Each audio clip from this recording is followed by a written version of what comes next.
Welcome to the Digital Forester Podcast, where we talk to foresters about how they are using digital technologies in their day-to-day forestry work.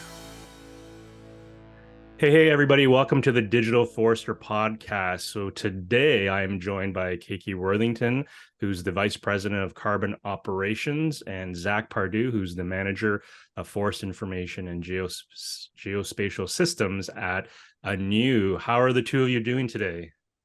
Good. Thanks for having us on, Kevin. I'm doing well. Thank you for asking.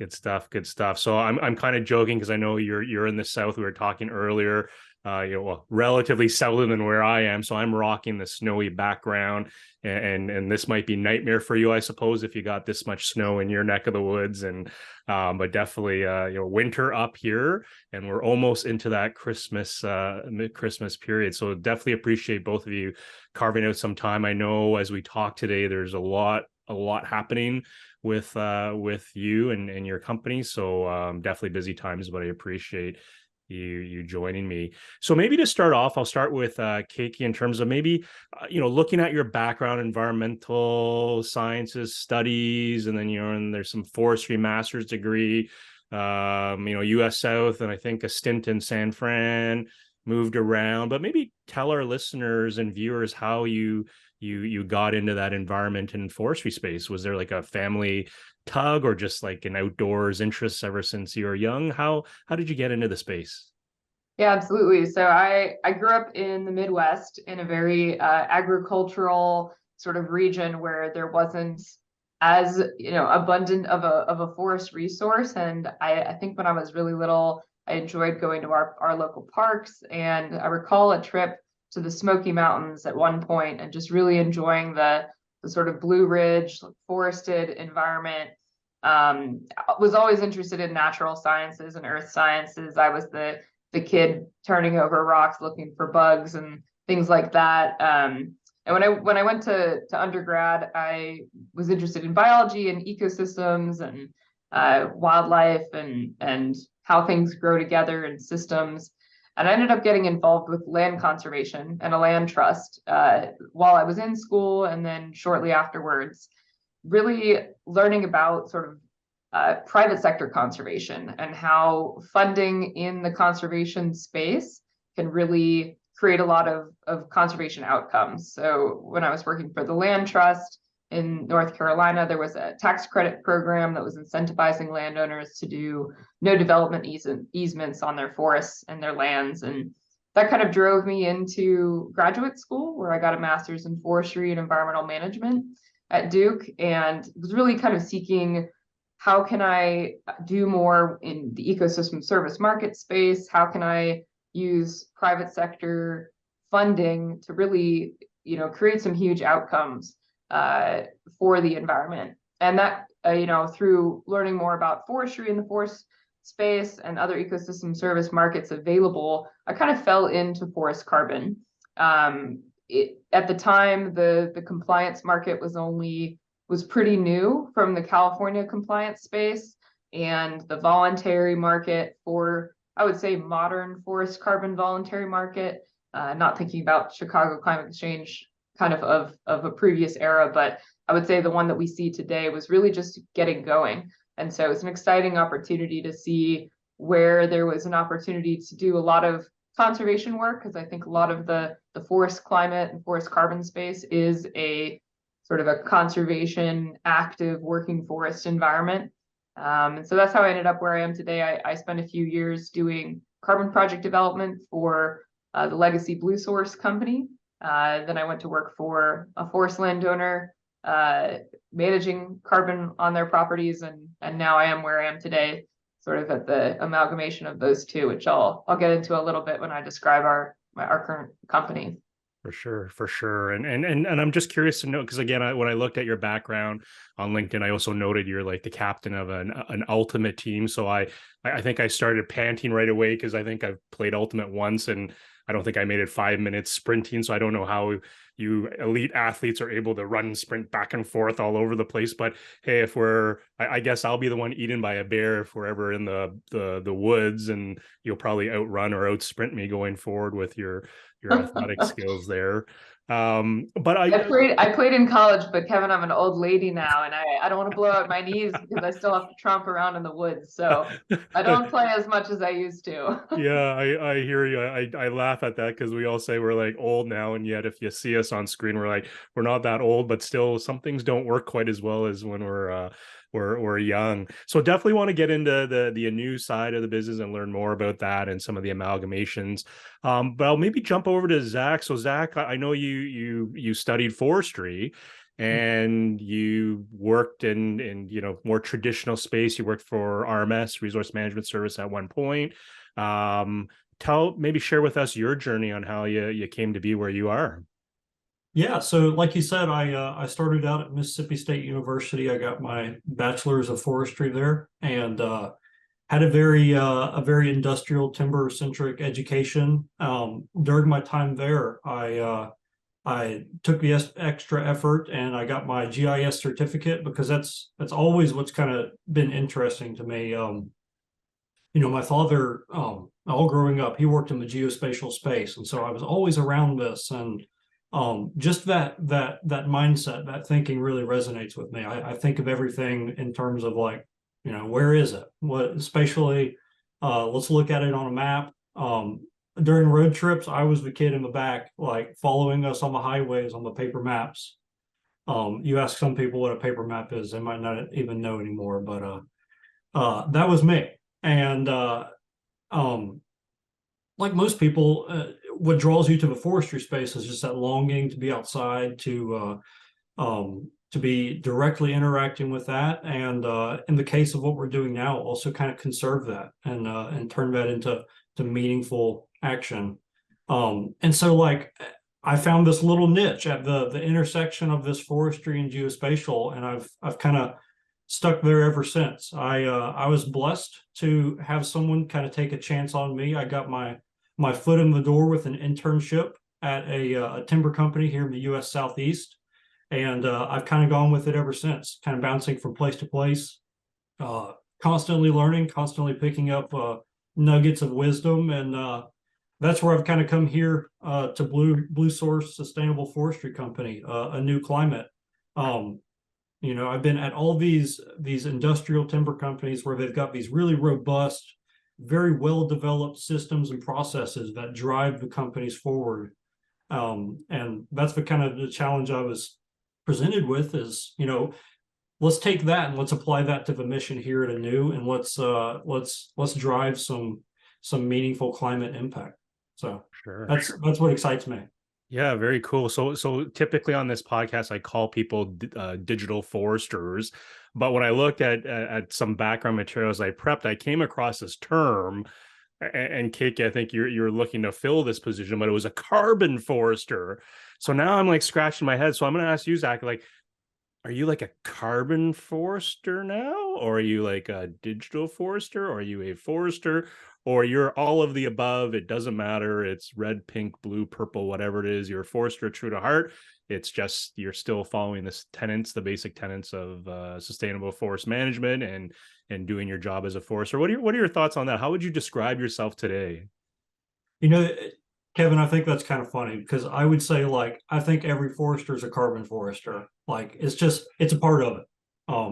If you're managing the forest correctly, like there's intrinsic carbon benefits. I mean, specifically to like our job posting and everything, we're looking for someone who's very technologically savvy, and they know their way around the current protocols and the different registries and stuff like that. But forestry and carbon forestry are they're one and the same thing.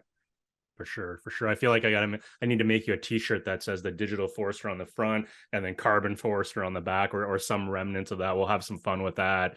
So maybe I'll come back to Cakey and ask you, I feel like I gotta get a notepad out, or I'm going to earn my second PhD here as you explain it. But Bluesource, Anew, Element Markets, there's all sorts of other players. Looking at my research, I think 1996 Bluesources, that's when its first transaction took place, and this is just coming from the website. 200 plus projects, $1 billion in capital raised, 170 million tons reduction created.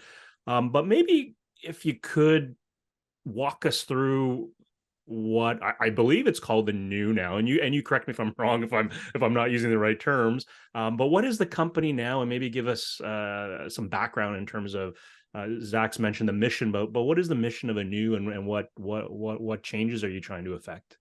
Absolutely, yeah. There's a lot of moving pieces, but it's pretty cool the journey that we've come along. So Legacy Bluesource was a leader in the environmental market space, as you sort of learned about, for 25 years, and where we have really excelled and been a really strong leader in the past 10 to 15 years is in the forestry space and forest carbon markets. We were very early participants in developing projects in the California compliance program and modern day voluntary improved forest management projects for the Northeast in North America. So Bluesource worked with developing projects for a number of landowners for many years. Everything from your timberland investment management organizations, your large industrial timberland owners, family forests, nonprofit groups like the Nature Conservancy and Audubon. We've worked with tribes and tribal corporations, and really throughout that whole process, over many years of developing projects with all these landowners, and seeing the market grow, interest from corporate entities looking to participate in the voluntary market, and seeing that growth over the last few years in particular, I think we saw this opportunity to do more than just help develop projects, but be a landowner ourselves, and really optimize the carbon value on the acre by acre basis. And there's only so much you can do from the developer lens when you're working with other landowners to direct their management directives. And we wanted to kind of be there at the ground. So in September of last year, we raised capital through a partnership with Oak Hill Advisors, around it was $500 million, to start acquiring lands of our own and manage them, with the primary directive of optimizing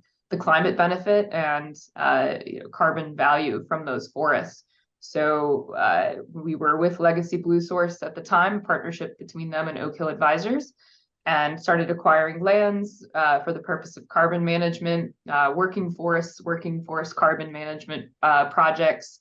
And then in spring of this year, in 2022, Bluesource was acquired by TPG Rise, their climate impact fund, and was then at the time merged with Element Markets, who had been acquired by TPG the year prior. So Bluesource and Element Markets became Anew Climate together, bringing together not just the forestry kind of nature-based solutions piece of what Legacy Bluesource did, but a bunch of other environmental market services as well. So pretty much anything in the environmental market space, you name it, they do it, with the idea of being climate as a service. So beyond just developing projects in kind of one niche or helping one space, I think Anew Climate's mission is becoming climate as a service, across all levels of need there, to try and address the real climate problem that we're facing these days. And where we fit into that, we are a subsidiary of Anew Climate, still with our Oak Hill Advisors group, focused on the process of acquiring forests and optimizing our climate impact through our management practices, developing carbon projects as a part of that. And then just this fall, so the latest development in our growth, a few months ago, we, as a part of our land acquisition sort of efforts, we raised some additional capital and purchased the Forestland Group, which is a very well-known timberland investment management organization in the space. The Forestland Group, or TFG, had been around for almost 25 years as well, with the idea of focusing on hardwood timber assets. And traditionally, they had sustainable forest management as their directive, but really with timber as the primary driver of revenue. And this, presents us a great opportunity, because now these lands with a very different investor class focused on climate and kind of environmental outcomes, we're now going to be able to take our new 1.7 million acres of forest land as a part of that acquisition, and be able to add that to our existing portfolio and manage a huge amount of land for climate impact. And when you asked me in the beginning about why I got into this space, I think the private sector conservation space just has a huge opportunity for really massive scale of impact. And this is a great example of how markets directly influence the acquisition that we just made and have allowed us to, I think, make a really huge impact. And we're starting to implement that now through, hopefully be able to talk about some of the systems and technologies that we're using to do that. Absolutely. So that was a lot. We're a new climate, we have several partners in that process, and but for our purposes of our conversation, this group today, we're the sort of forest land ownership arm with the idea of managing for carbon. Yeah, for sure. No, thanks for that overview. And as maybe some might be scratching their heads, if you kind of dial it back and listen to again, it does make sense. There's a couple players that have come together, and it's a serious entity, like with the acquisition last fall, or this fall, I should say. You're one of the top 10 largest US timberland owners, right? And truthfully, I'm not sure what it was, but that press release almost kind of, maybe it was just me up here in Canada, but it seemed like it squeaked across the newswire. Like there wasn't, I caught it on the side and I didn't see as much fanfare, but who knows what it is? Maybe it's a timing thing, but that's a serious move. And to your point, I'm fascinated, having gone through environmental science as well. Never thought I'd be in forestry. Never thought I would see, to your point, that market influence on how powerful it can be, and so I'm fascinated. I'm curious to see how the world unfolds. So I'm going to follow up with that question, the dummies are us question, so everyone knows I'm good at asking the dummies question. But I'm going to ask both of you, and I'll start with Cakey, with you, in terms of the carbon 101. What's the nuts and bolts of, people are listening to this from around the world. Many of them are more that traditional timber harvesting side of things. Obviously, as foresters, as Zach pointed out, we know what carbon is, right? We understand that, the relationship between biomass and volume. But from your seat, if you're talking to someone new to the space, what would be the carbon 101s in terms of maybe addressing some of the myths that people might hear? What are some of the common things you hear, and how would you explain around them? Sure. Yeah, there's a lot of ways you could go there, but I think some of the key topics, especially some of the relevant ones now, are kind of, how are we generating climate impact? How is the carbon offset that we're generating legitimate, and what really even is it? So you're talking about the connection between biomass and carbon, and I think it's a good rule of thumb, about 50% of a tree is carbon. And so we have a lot of trees standing in our existing forests, and we can continue to let them grow, which will sequester more carbon from the atmosphere and get stored in the woody biomass as they grow. When we cut trees that go into long-term wood products, that has additional storage capacity when the wood goes into things like furniture or building construction material, that type of thing. And so the main project type that we focus in is called improved forest management, and it's the idea that we are conserving and additionally sequestering carbon associated with the current stocks of forests that we have, and committing those stocks over a long period of time. So I think a lot of folks struggle with the idea of a conservation credit compared to a removal credit. So people understand the idea, if you let your trees grow bigger, you've sucked carbon from the atmosphere. That's, you're removing the carbon. People understand that concept.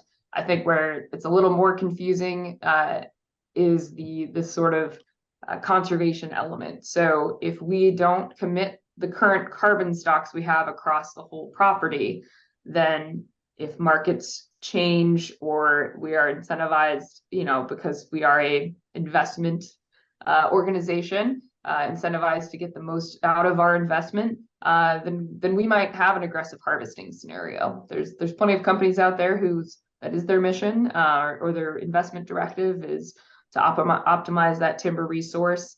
There's plenty of areas that don't have very restrictive laws around what you can harvest, and ownership changes over time. So there's a great case in point is the 1.7 million acres of forest land we just purchased could have gone to a different landowner with a very different directive. And what enrolling in these carbon projects ensures is that over the project lifetime, which is intended to be, a certain level of permanence, the number of years of which depends on which protocol you participate in, but it's meant to be, what's considered permanent from like a carbon cycle perspective for natural resources. It ensures that those carbon stocks stay where they were. And that's a piece that I think is commonly misunderstood, but is something that, those deep in the timber industry know when prices increase on specialty products, people can sure get in there and cut wood. And land use change is also a huge pressure in certain regions. And, the carbon that's standing today is definitely not guaranteed by any measure. So what we're doing is helping ensure that.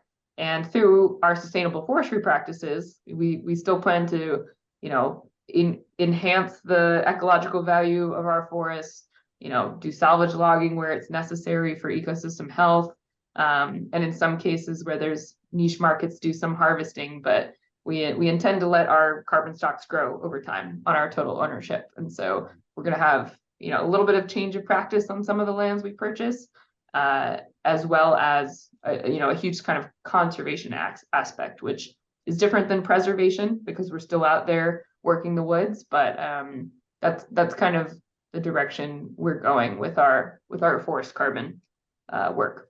For sure. Very cool. And that's a great clarification that it's not like you acquired the lands and then just kind of set them and forget them, like they're being managed and optimized, if that's the right word. But I also love the distinction you've made between preservation and conservation, because I think back to my undergrad envirosci class, and I can't remember the professor's name, but it was beaten into us that they are different. They're not one and the same. And we have to tread carefully when we use those terms, and maybe those get blurred. Yeah, and both are important, right? They're all pieces of this big puzzle, and that's how we kind of fit into it. Absolutely. So Zach, I'm going to turn that question to you as well, from again, coming from more that traditional timber space. And if you're to bump into some of your forestry buddies, at a pizza bar, maybe late at night with a cold one in hand, I'm winking. How would you describe the work you're doing in carbon now, the carbon 101 spiel you'd give to your buds? Kevin, it's like you're almost there with me at that late night pizza bar. Well, I would say, leaning on my prior experiences, I know better than anyone about, when you purchase a piece of property and what can happen to any individual set of trees. We purchase that in a traditional timber management space. We're going to optimize that for as much revenue as we can pull off of that, and everything else is just it's kind of a background. Like there's ecosystem services, there's wildlife, there's all these other things that are tied in implicitly, but that timber forward strategy is what's guiding the whole ship forward. And where we're different is that we're giving carbon a seat at the table. And actually, I'll even add to that, like carbon is at the head of our table and driving everything that we do. That's not to say that we aren't looking at all those other revenues in addition to that, but we keep that forward in what we do. And what's cool and what interests me is that line of thinking is represented even down to the systems that we build out. We've got the very unique challenge of, yes, we've got to keep up with these carbon inventories to run the program and know how many credits we're generating. We also need to keep up with a pretty robust merchantable timber inventory, just so we can make those spot management decisions. And in addition to that, we also want to keep up with all the tons of other ancillary data so that we can keep up with our miles of streams. Let's keep up with just everything, all of our high conservation value forests. We want to know where every single endangered animal out there is. All of those things we want to keep up with and bake that into our systems and what we do. Yeah, very cool. And so it's almost like we're the three of us were kind of lining each other up for the next segment of the conversation. So perfectly, and that's unintentional, by the way, for our listeners and viewers completely. This is all unscripted as the norm for the Digital Forester podcast. But you mentioned systems, and even when I look at like your website and the project map, like I was kind of, well, I literally said like, holy bleep, that was me doing it. But like there's a lot of projects you guys have, and I know you're representing the forestry side or the forest land side of it for this call, but there's a lot of at play there. So when you talk about systems, Zach, maybe describe to us what that means for Anew. Is this homegrown tech? Is this some COTS? Is this a mix? Is there some legacy? Is there some AI? Is there some chat GPT new stuff? We can just tell it, it's like, where should I put my dollars for carbon? And then it'll come back. The AI will tell us exactly what to do. But maybe talk to us about the technologies that you're currently using, because also Cakey mentioned the verification component, right? We know there's a hot space with climate tech with, I don't even know what next satellite is going up there that's remote sensing methane, or like the hyper spectral of this and that. Like it's all over the place. It's exciting, but it's kind of crazy at the same time. But maybe share with us or share with me some of your thoughts around where the technology is, what technology you're using today. And this is, you're going to have me nerd out for an hour if you get me too far off on this. This is what's so exciting, is like we're a startup through and through. So we've kind of started with like almost a year ago now with an absolutely blank slate of how we want to build and tailor our systems precisely to what our mission is. And using that blank slate, we've developed a strategy of, we don't want a system that tries to do everything. We would like a la carte options, and we want to pick the individual systems that best meet the specific needs that they're made to do. We what do they say, like jack of all trades, master of none. We want to pick like a patchwork of the best systems that do their jobs first, and then two, communicate and talk well together. So we could get into it, but we want to make sure that our accounting system is talking to all of our FIS GIS systems, which are are communicating with our transactions, acquisition, disposition databases, the whole 9 yards. They need to be an interconnected ecosystem of data talking back and forth seamlessly. Right. And where that becomes kind of even more interesting, Kevin, is then how that connects to the systems that the carbon development team with Anew, who's developing our carbon projects, is doing. So we kind of have two different companies with two different systems that get put up, and they need to talk to each other too, so that we can maintain the best records possible and make the best decisions on the ground. But the same data sets flow through both of our practices. So as Zach mentioned, we are a bit of a startup within our business unit, and we've been using the technological advances that the Anew climate team has put together as well, because that's another kind of key communication point for us. Yeah, for sure. And definitely no issues with nerding out or geeking out on this podcast. It's welcome, since we know there's many who are listening, watching that are in that camp and proudly wear that badge. But before I maybe come back and drill down a bit more on the technology side, Cakey, with your seat as the VP of carbon operations, and as you mentioned, like the Anew side having some tech, you guys in startup mode doing stuff, and it's cool to hear, because obviously you're fearless. You're not worried about you're looking for the best technology that can get the job done while working harmoniously together. But in your seat of VP, I'm curious to know, like the Zachs of the world are always going to come and say, I want more, Cakey, I got to buy this, I got to do this. I'm assuming, again, knowing Zach, right, we got all these tools, but you're in that seat where you have to make that decision and balance it against, I suspect, multiple different moving parts. How do you do that? I'm curious. I suspect our listeners and viewers are probably also curious to know maybe how the brain of a VP works and some of that decision making with so much uncertainty and so many different driving factors. Can you share maybe your thought process and how you decide how to move forward on different types technology for your company? Sure. I mean, we went through a pretty robust strategic review process just in the beginning of our organization. For a while it was just me on the operations side and trying to figure out what kind of systems do we need to set up? What do we, does it need to be this jack of all trades system? Can we have different systems that work together? And, some of the things I think were guiding my thought process at the time were, what are the problems we're trying to solve? There's so many cool technologies out there, and not all of them necessarily are useful for us. And while they might be useful for other folks in the forestry space, they don't necessarily solve the problems we have. So, that's just generally the mindset of what is it we need to tackle? What does the ideal system look like? If I could create one from scratch, what would all the features of that be? And then go through the process of surveying what's out there and figuring out, do the current systems in the marketplace address those issues? Do we need to do some innovation on our end? Do we need to partnership with somebody who might be able to kind of meet us halfway with the ideas that we need? And I think we are definitely, for the forestry space, our needs are very different, where I think we present definitely an evolution on the data management needs of a traditional forest land owner. And so our thought process was, what systems need to talk together? What is the outcome we need? And how can we do that in an efficient way?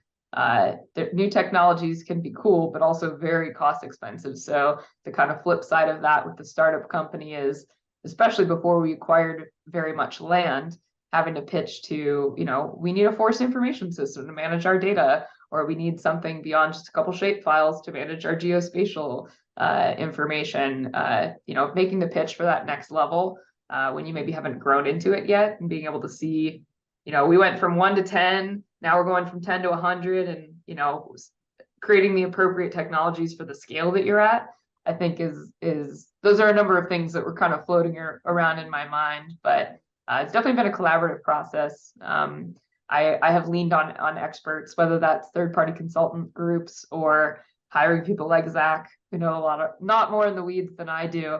I know enough to be dangerous, but not enough to be an expert, at least down in like the technological weeds of things. So sure. That's kind of some of my where we went with all of that, and it's still in the works, really. Yeah. Well, it's amazing. It's good. It's fantastic to hear, because I love how right when you started off, it was about the how, or it's not the how, sorry, the what are we trying to achieve? And too often people drill to the how right away and maybe get lost in the weeds too soon. So that's super cool. So Zach, from your seat, thinking of the technology side of things, Cakey mentioned the shape files, some old constructs, if we call it that. Coming into this space, did Cakey just say, here's Zach, here's my wallet, here's the corporate credit card, just go ahead and buy whatever you want? What are those differences between where you came from, the traditional timber company, to Anew, Bluesource? See, I even get tongue tied with which one, the legacy Blues, Anew. I'm just going to say Anew. Perfect. There we go. It only took how many hours for me to get to that point, right? Absolutely. But thinking of your journey at Anew, Zach, like what was the biggest surprise as it pertains to technology that or caught you off guard, in terms of, is it as how fast Anew as a startup moved and your ability to proceed forward with the use of technology, or was it something else? I would say the biggest difference, looking back and looking forward, is definitely pace of play. We are sprinting forward, we are moving fast, and constantly moving forward. When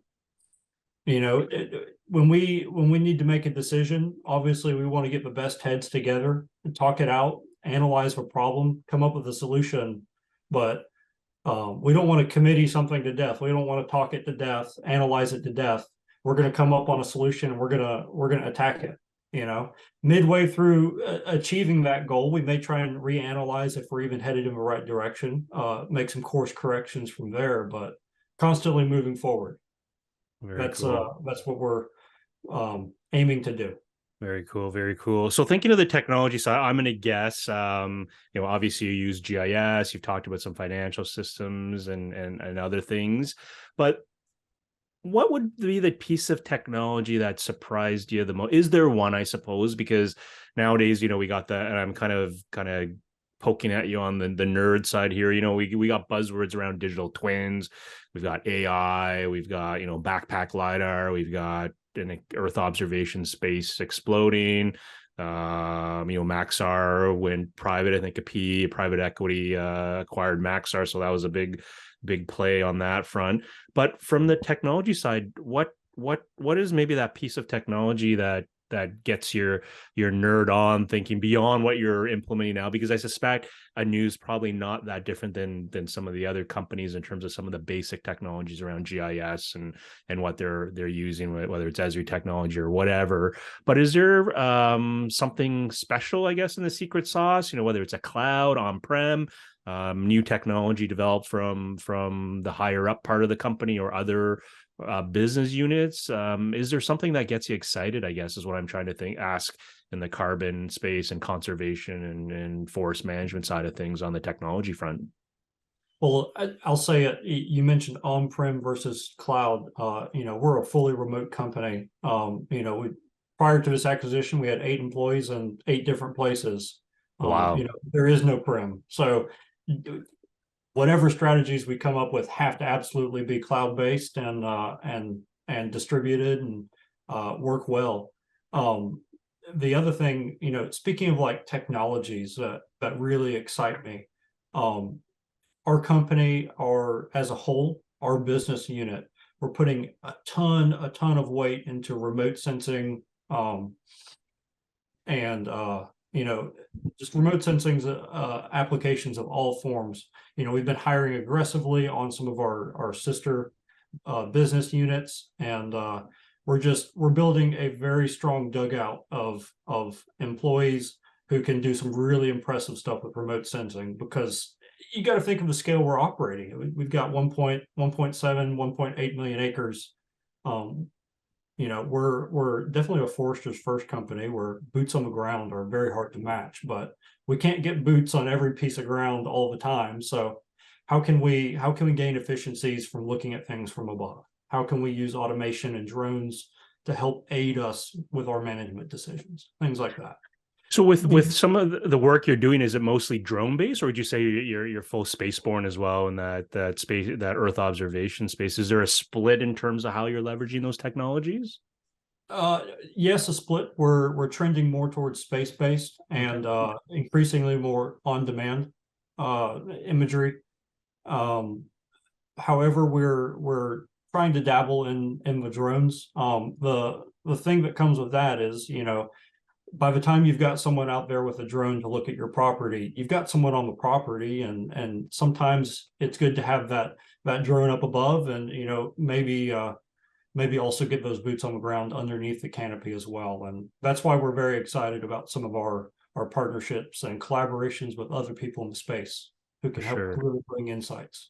I think what's exciting for us too about our remote sensing applications is just the number of ways it can help our business. So we use remote sensing to help us with forest stratification, to better allocate carbon stocks on different, on an acre by acre basis, rather than just using sort of historically operational blocks where, in between these 2 roads, you've got this section of forest, and a forest manager might have called it northern hardwoods, but we have the ability to use our remote sensing technology with ground truthing on our inventory information, on our on the ground plots, to say, on an acre by acre basis, we can have a much better sense, and it doesn't necessarily have to line up with those operational blocks. So we can have a much more accurate look at what the forest typing is across these, pretty massive amounts of land. Another application is, from an operations perspective, we own a lot of acres. It's hard to get boots on the ground everywhere.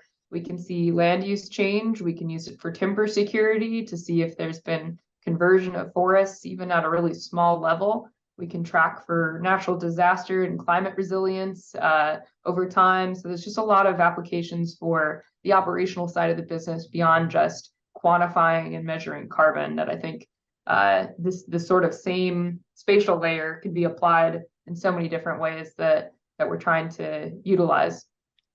Yeah, very, very cool. Definitely. Yeah, I can already visualize some of the things you guys are doing, and that's super cool.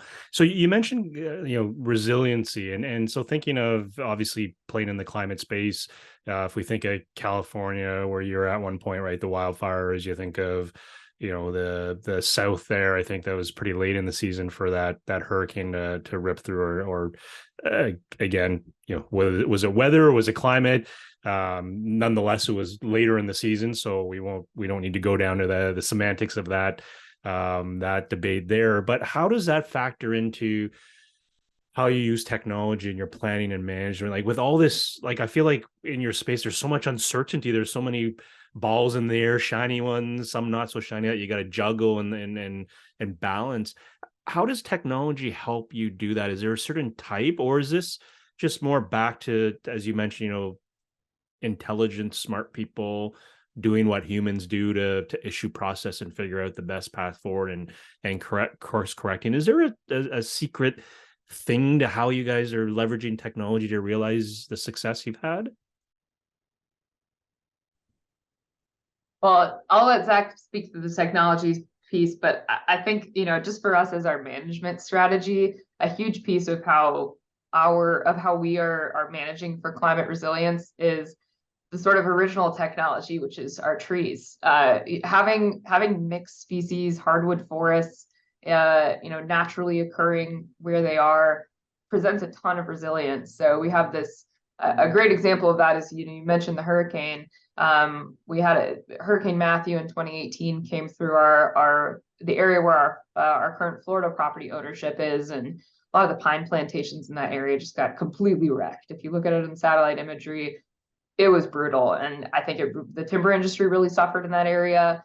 In the same way that a lot of fire-prone regions do when those natural disasters come through. But if you go, it's now 4 years later. If you look at our bottomland hardwoods of our big cypress and tupelo trees, they're doing just fine. Snap top, that's fine. It grows back. You don't see the wind throw. You don't see there's just a lot of resilience in the sort of the true technology of just the earth doing its thing, that as much technology as we can apply to our management, I think the trees themselves also do a huge work in that front. So I just have to give a shout out to those natural hardwood forests, and then Zach, you can talk about what we're doing to help increase that further. Well, yeah, that's funny. I love talking about that hurricane because it's right here in my backyard here in Panama City, Florida. And you said it exactly, Cakey. Driving through these uplands and these historical pine plantations and everything, everything looks normal if you just tilt your head 45 degrees because all the trees are leaned over. And then you get down into our hardwood forest there along the river, and it's just it looks almost untouched. It wasn't, but it's just bounced back so hard, such resiliency there. To your earlier question about technology, though, I think what really makes the secret sauce here at Anew is, technology is great, and there's going to be something that's constantly, there's always going to be something new and shiny. What really sets us apart is just an extremely, extremely knowledgeable team and the brains behind the computer. The people sitting there making the clicks and making those decisions is what really sets us apart. Oftentimes with a lot of these new technologies, you can almost you can have too much information. Is that a weird thing? Like as a data guy, that it seems weird to almost say, but like you can drown in the data lake, right? Yeah. And so being able to sift through that and pick out the pieces of technology and give the information that is going to be pertinent and putting it to the right use, picking out the right stuff. That's where the difference really is. Yeah, I think the sophisticated data management piece is where our technology, I think, is going to become the biggest, most effective. We're taking spatial data, we're taking carbon inventory data, which is sort of continuous forest inventory, remeasured same data over time. And then you have sort of merchantable timber data around, different strata and what assets you might have for different products. And being able to get those all to communicate so that we can optimize that decision on a per acre basis, it's a real challenge because, as Zach said, there's a lot of information. It's hard to overlay it all and connect it all because there's financial information, what markets are doing well. There's biometric information, how much carbon or how much saw timber you might have in a given spot. And then there's the geospatial component of like, where is it on the ground? So we're trying to put all these pieces together and optimize it, right? And be able to to your point earlier, Kevin, of like, I wish I could just ask my AI tool, hey, where should we harvest these trees or where should we not harvest? And it's not so simple as that. So I think that's our real challenge, but also our biggest opportunity, that those are the types of tools, a little bit of proprietary of like putting in pieces of different, getting our FIS system to communicate with our geospatial system and overlaying that with all those different data sets to be able to get something that really optimizes our investment, but also optimizes the climate outcome.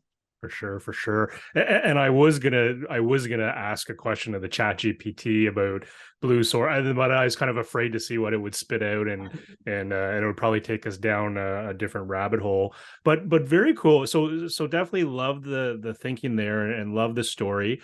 I'm curious to know. Maybe I'll start with Zach on this one.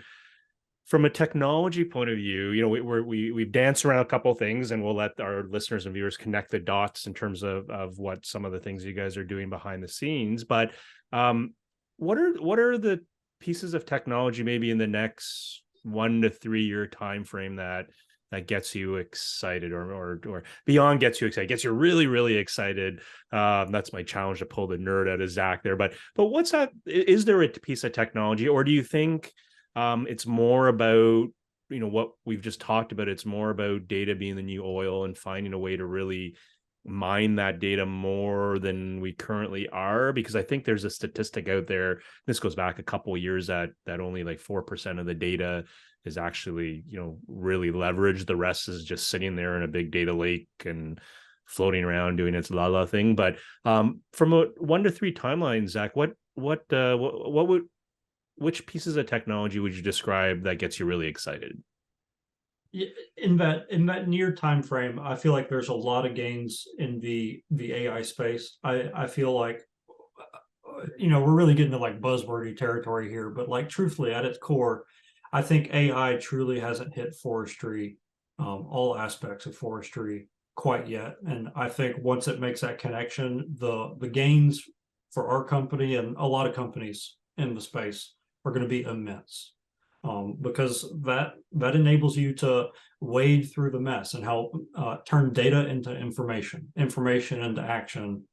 In the little more long term, I feel like there's a lot more development that needs to go into it. I think some of our drone and remote sensing technologies are, they're going to blow up. And when they blow up, it's going to allow our foresters to just cover even more ground and be in more places at once. For sure. Are you suggesting that maybe there's a new space company that might come about? I tried to crack a joke and be funny. I got some laughs there. I'm just joking for our listeners, by the way. I was trying to play off the Anew climate versus Anew space, and probably no one's laughing. We've been dropping Anew puns for since the company was initiated. So. Yeah, there you go. And so maybe Cakey, on your side, thinking of less the technology side and that carbon space, and again, as VP of carbon operations there, are there certain things that you would say gets you really excited in that short term, near term, I should say, 1 to 3, and then maybe beyond that? Are there certain things you're keeping your eye on from a strategic point of view as VP? Yeah, I mean, I think my answer is definitely more boring, as I'm not into like what's the hot new tech. I think for me, it's around really, like we mentioned before, kind of leveraging the data that we have to make the best management decisions. Because I think a lot of that data is being collected. It's just a matter of putting it together in such a way where we can really make the most informed decisions. It feels like every time I want to go and make a decision on, my regional director comes to me to say, should we do this harvest? Is that going to be the best for our management? We have all the data there. It's just not been all put together yet. So in our real short term, it's developing a pretty slick optimization tool to be able to layer all those components together. And I think for me, the technology that excites me most is that, the new folks coming into the space, everyone knows how to code and make things a lot more efficient. It used to take us, like 3 weeks using the solver tool in Excel to optimize our baseline model for carbon.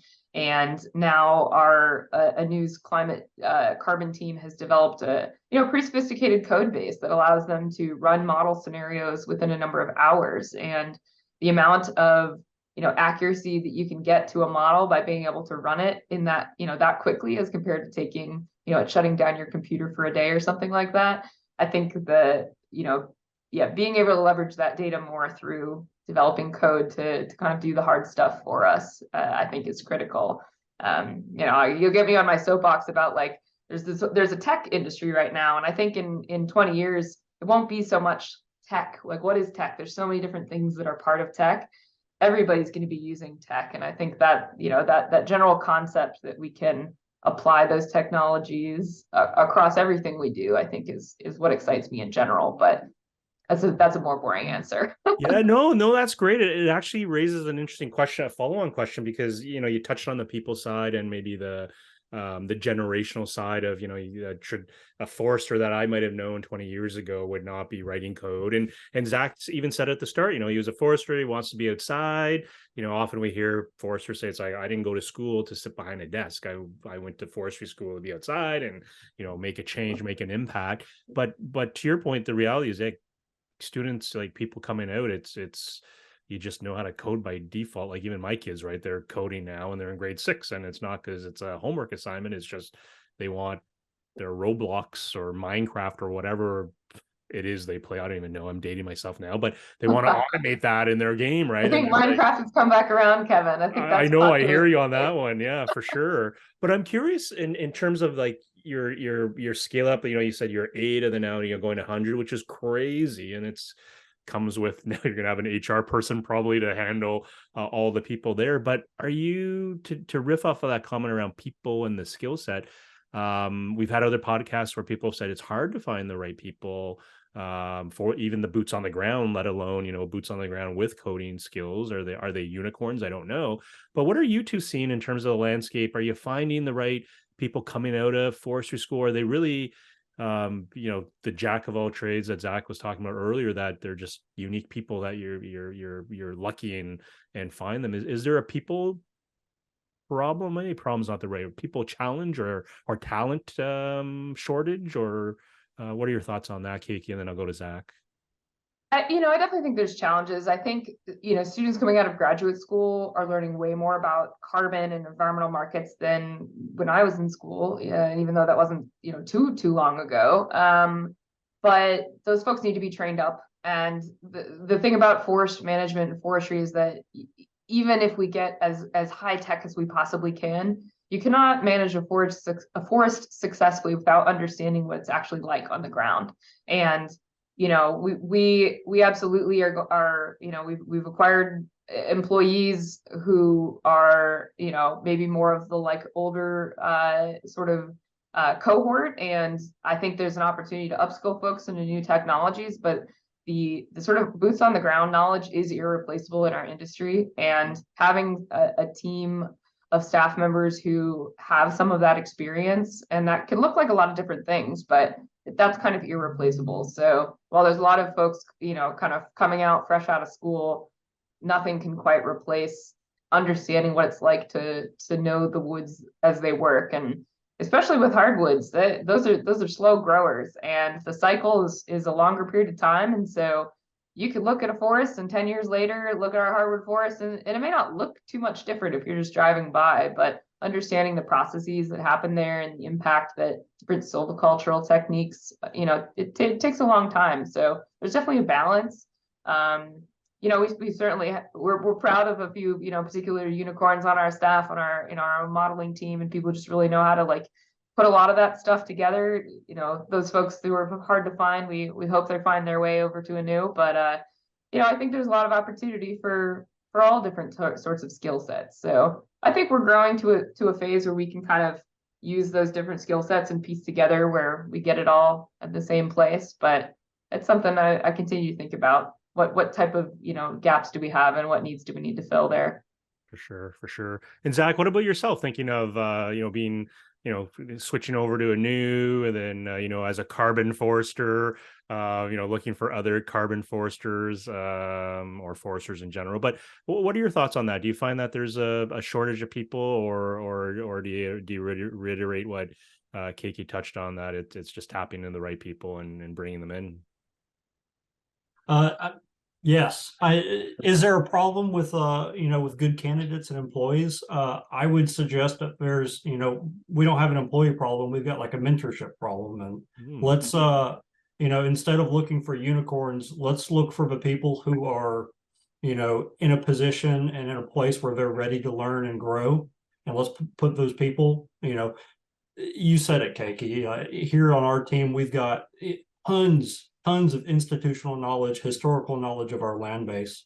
Let's put those people together and grow the candidates. Let's grow the people we want on our team. For sure, for sure. Very good point. So as we look to wind down, final questions to each of you. I'll start with Zach and then come back to Cakey. Zach, if you were to look back on your younger days, as you're training as a more traditional forester, going into those timber companies, if you're to look back, what would be that one pearl of wisdom? You talk about mentorship. How would you mentor as younger Zach if you were to impart one thing to that version of you? Is there something?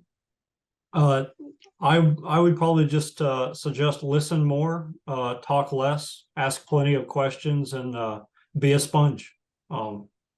Love it. Always Excellent. Be willing to learn. Always For be sure. willing to learn. Be a lifelong learner, for sure. And Cakey, how about yourself? It's hard to argue with great advice like that, from Zach. I think something I did a lot when I was young, and I still do, is just ask a ton of questions. When we work in all different regions of the country, silviculture and forest management practices are very different across there. So just taking every opportunity I can get to ask questions, I feel like is, that's something I'd continue to encourage everyone to do, no matter whether you're young or old. I also think just, continuous self-reflection. I think it's easy for us to feel like we know a lot. When you get to a certain level in your career, you can feel like you're an expert in something. And I try never to feel too much like I'm an expert on anything, and just try to constantly reflect, where do I have gaps in my knowledge? Are there things that I could learn more about? Even if it's not something I particularly enjoy learning about. I thought about that when I went to grad school. Like, didn't have much of a finance background, so I tried to get more of that, even though it wasn't, I enjoyed nature more. So, just always trying to self-reflect and look for constant improvement, no matter where you are in your career. For sure. Great two pieces of advice or thoughts there. So, hey, so if folks want to get a hold of you to follow up on anything we've talked about on this podcast, Cakey, Zach, what's the best way? Is it a website? Is it LinkedIn? Is there an email you want to share, or what's the best way to grab a hold of you, Cakey? You can definitely find me and our organization on LinkedIn. You can definitely find us on our company website, anewclimate.com. If you've got burning questions, reach us at either of those places and we should be available. Awesome. Good stuff. Well, hey, I want to thank both of you so much for joining. I actually learned, I was being the sponge. I love doing these podcasts because I'm the sponge, kind of just soaking in. I love learning about the story. I love, hearing that continued startup mode that you all are blazing the trail forward with. It's super cool. Looking forward to seeing where you all go. But definitely thanks for your time, and looking forward to speaking or seeing you in person in the not so distant future. So thanks very much for your time. Thanks so much, Kevin. Thank you very much. I appreciate it. Stay warm, Kevin. Will do.